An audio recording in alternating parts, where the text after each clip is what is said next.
Today's episode is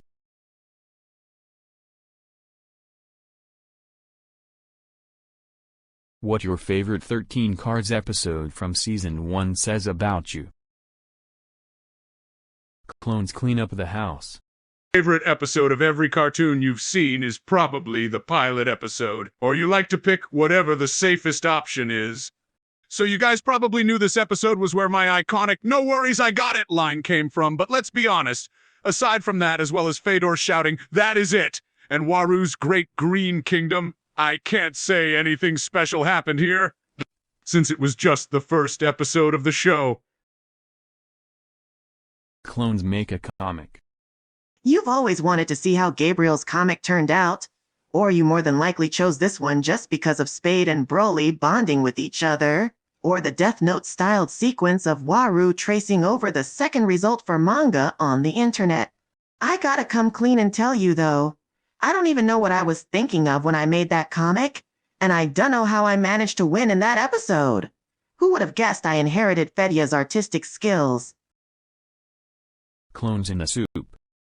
Congratulations, you don't exist! This is nobody's favorite episode. Seriously, this episode was a real dumpster fire. I do not treat Waru like shit outside of the show, and neither do Kuramaku or Spade.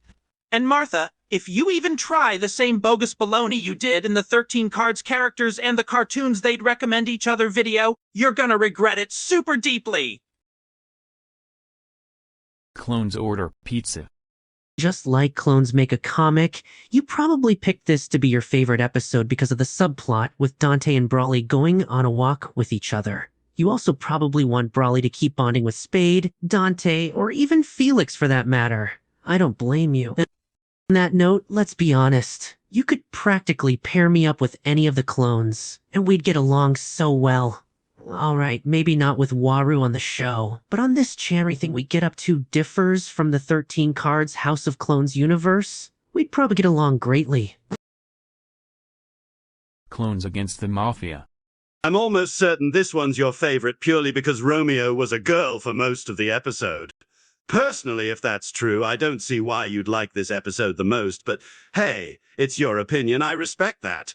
And I'd do that again too if Fëdor was willing to let us do a follow-up to that one. Clones play in a band.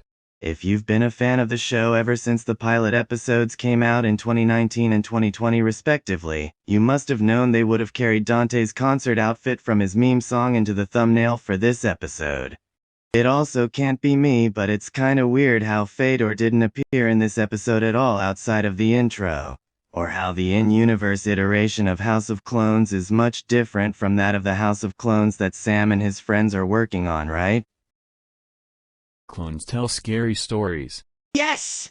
Yes, you made the right decision. This is indeed the best episode of the entire show. Also, if your favorite part of this episode was the iconic scene where Waru swatted Fëdor on the forehead with his scarecrow when he, Felix, Kuramaku, Romeo, Dante, and Spade pretended to be a ghost to scare Waru, you have my respect. Also, if you guys want Aiden to do a fan-made follow-up to this episode, comment below and let him know if I should turn the tables on him and get the other clones involved in trying to scare him as payback. 15 likes on this video altogether, and we'll do it no matter what! That's all, Clones. You were curious to know what Fëdor and the clones got up to before, in between, or even after the events of the past 7 episodes. You're probably still curious to know what they get up to, but I'll be honest though, you also must have liked this one because it gave Fëdor a moment of vulnerability, or because of the callbacks to the older episodes. Another good guess as to why this could be your favorite is because your favorite holiday is probably Christmas or New Year's Eve. And Dead Souls.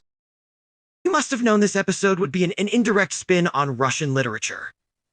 If you didn't catch on right away and this was still your favorite episode, you have my condolences. Even though it's not my personal favorite. Though, at the same time, if you don't think this episode should be canon, I still wouldn't blame you. It just took place entirely in a dream I had. With the exception of that last scene where Dante was hiding under my bed for some odd reason.